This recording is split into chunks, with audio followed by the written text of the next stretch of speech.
Bien-aimés dans le Seigneur, peuple de Dieu, mes chers amis, bonjour et bienvenue à la révélation divine de ce matin. Révélation divine qui aura pour titre « Aimer et non haïr, c'est le chemin de la victoire ». Aimer et non haïr, c'est le chemin de la victoire. Je voudrais vous proposer de lire avec moi dans l'évangile de Luc, au chapitre 10, verset 27. Luc, chapitre 10, verset 27, voici ce qui est écrit. Tu aimeras l'Éternel ton Dieu de tout ton cœur, de toute ton âme, de toute ta force et de tout ton esprit, et ton prochain comme toi-même. Parole du Seigneur. Mes chers amis, une fois de plus, bonjour, et que la paix du Seigneur qui surpasse l'intelligence des hommes reste et demeure en chacun de vous et en nous tous, dès à présent, demain et pour les siècles des siècles. Pour vous servir ce matin, je suis le pasteur Frankie Evinondoa. Mes chers amis, je voudrais, avec l'aide de Dieu, que nous puissions parler ce matin de la haine. Pourquoi? Parce que la haine fait partie de ce que nous pouvons, à juste titre, considérer comme des poisons venimeux dans la vie du chrétien. En effet, la haine est un sentiment qui peut détruire complètement les relations et les communautés entières. La haine peut décimer toute une église. La haine peut détruire toute une nation, toute une famille. Mais parce que l'enfant de Dieu, encore appelé le croyant, est invité à aimer et non à haïr, nous allons, dans la révélation divine de ce matin, essayer de voir comment est-ce qu'on peut nier la haine ou l'éviter et comment est-ce que nous pouvons apprendre à aimer les autres comme Dieu nous a aimés. Mes chers amis, peuple de Dieu, je dois vous dire d'entrée de jeu que la haine est contraire à l'amour de Dieu. Le contraire de la haine, c'est l'amour. Lorsque nous lisons les Saintes Écritures, nous sommes amenés à constater que la haine est contraire aux valeurs chrétiennes. La haine est contraire au plan de Dieu. Dans 1 Jean, chapitre 4, au verset 8, il ressort très clairement que celui qui hait n'est pas aimé de Dieu. Celui qui développe en son sein des sentiments de haine n'est pas en harmonie avec Dieu. Parce que tu ne peux pas haïr ton voisin et dire que tu es ami de Dieu. Non. La haine est contraire aux valeurs chrétiennes. La haine s'oppose à toute valeur chrétienne et n'est pas du tout chrétienne. Je voudrais dire que si donc dans ton cœur tu développes quelques sentiments de haine, tu es en train d'aller tout droit sur les plates-bandes de Satan. Lorsque nous haïssons, nous nous éloignons de Dieu. Nous nous éloignons de l'amour de Dieu. À chaque fois que tu t'engages sur le corridor de la haine, tu t'enfonces de plus en plus dans les abîmes du péché. Mes chers amis, la haine a des conséquences directes, parmi lesquelles elle nous éloigne de Dieu. La haine nous amène à la violence. La haine nous amène à la destruction, telle que Matthieu le décrit au chapitre 5, dès le verset 21 jusqu'au verset 22. Oui, la haine entraîne la décadence. La haine entraîne la violence. La haine entraîne la guerre. La haine entraîne le chaos. Cela suppose que si le monde est aujourd'hui comme il se présente, c'est parce que nos cœurs sont envahis de haine. La haine peut également détruire les relations entières. J'ai vu des familles se déchirer, se déstabiliser, se détruire à cause du sentiment de haine qui s'est installé dans le cœur de certains. Les frères de même père ne parviennent plus à se regarder en face. Les sœurs ne parviennent plus à s'asseoir parce que le démon de la haine a pris place en eux.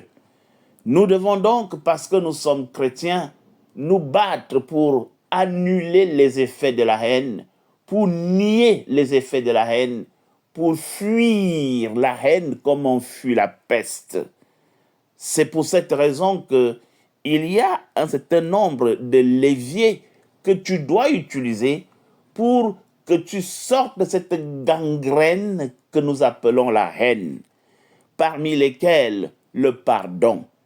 Mes chers amis, Matthieu chapitre 6, du verset 14 au verset 15, montre que si vous pardonnez aux hommes leurs offenses, votre Père céleste vous pardonnera aussi.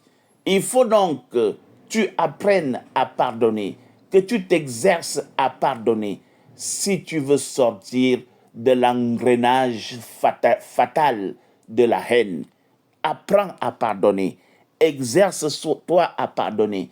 Parce que lorsque tu auras pardonné, alors le Seigneur te pardonnera aussi. La deuxième chose que tu dois faire, c'est t'entraîner à aimer.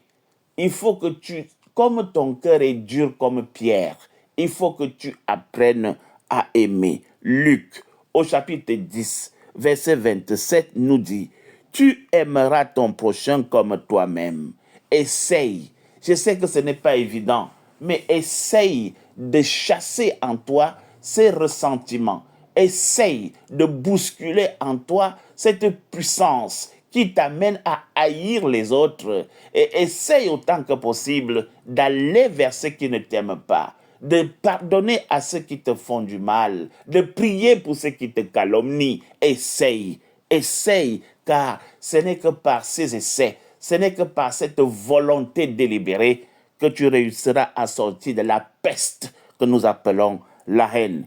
Il faudrait par-dessus tout que tu sois un enfant de prière. Tu pries pour ceux qui ne t'aiment pas. Tu pries pour ceux que l'on hait. Voilà, les gens que tu n'aimes pas. Essaie de prier pour eux. Je sais que tu as un répertoire immense des personnes que tu n'aimes pas. Essaie de t'asseoir aujourd'hui et prie pour eux. Prie pour tes ennemis. Prie pour les gens que tu n'aimes pas. Essaie de vouloir du bien pour les gens que tu n'aimes pas. Je sais que c'est difficile ce que je vous demande et que vous ne le ferez pas. Mais Luc, au chapitre 6, versets 27 à 28 dit, « Tu aimeras tes ennemis et tu feras du bien à ceux qui te haïssent. » Ça, c'est la volonté de Dieu. Ça, c'est la prescription de Dieu que tu dois essayer de mettre en pratique. Mes chers amis, il y a des gens qui ont pratiqué ce que je viens de vous dire. Ce n'est pas de la sorcellerie, mais je connais des gens qui ont pardonné à ceux qui ont causé des vrais dommages dans leur vie. Souvenez-vous de Joseph, dont parle Genèse, chapitre 45. Joseph a réussi à pardonner à ses frères qu'il avait pourtant vendus comme esclaves. Vous-même, vous savez ce que les frères de Joseph lui ont fait, mais Joseph a trouvé en lui la force de pardonner pour que le sentiment destructeur de la haine ne prenne pas ses quartiers généraux dans son cœur. Je connais aussi l'histoire de Stéphane ou Stephen. On peut encore l'appeler Étienne. Vous connaissez Étienne, qui a été lapidé dans les Actes des Apôtres, chapitre 7, qui a été lapidé par des mécréants pharisiens qui ont lancé des pierres sur lui, qui l'ont assommé à coups de pierre. Mais Stéphane a réussi à pardonner à ces personnes. Oh, Stéphanos, il a réussi à dire au Seigneur, n'ampute pas le péché à ces gens, pardonne-leur, parce qu'ils ne savent pas ce qu'ils font. Oui, mes chers amis, c'est bien possible. Essaye de t'entraîner à pardonner.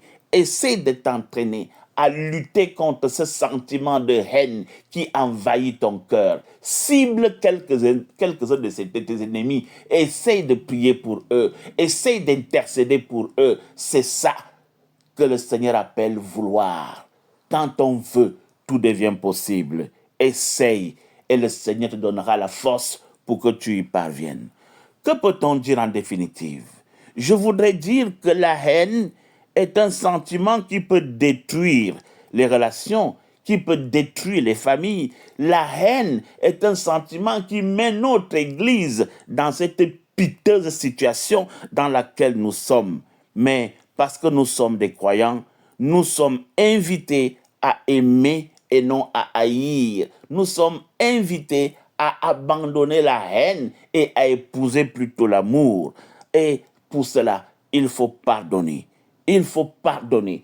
Et lorsque tu pardonnes, il faut apprendre à aimer. Et tu ne peux aimer qu'en restant dans la prière, en priant pour ceux qui te maudissent, en priant pour ceux qui ne t'aiment pas, en priant pour ceux qui te sabotent, ceux qui te veulent du mal.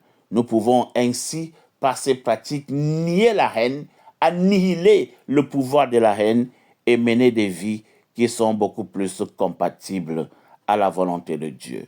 Je vous invite à prier, mes chers amis. Dieu trois fois saint, nous te remercions pour ton amour, nous te remercions pour ta miséricorde. Nous te disons, Seigneur, merci pour tout ce que tu fais dans nos vies. Nous prions, Seigneur Dieu, afin que tu viennes nous aider à aimer et non à haïr. Donne-nous la force de pardonner à ceux qui nous ont offensés et de les aimer comme toi-même. Fais, Seigneur Dieu, que notre cœur soit rempli d'amour, que notre cœur soit rempli de compassion pour tous les hommes. Nous voulons être agréables à tes yeux, nous voulons être appelés enfants de Dieu. Sois avec nous, bénis ton peuple. Au nom de Jésus-Christ, nous avons prié. Amen. Bien-aimés dans le Seigneur, peuple de Dieu, voilà donc la révélation divine de ce matin. Au revoir et à demain pour une nouvelle révélation divine.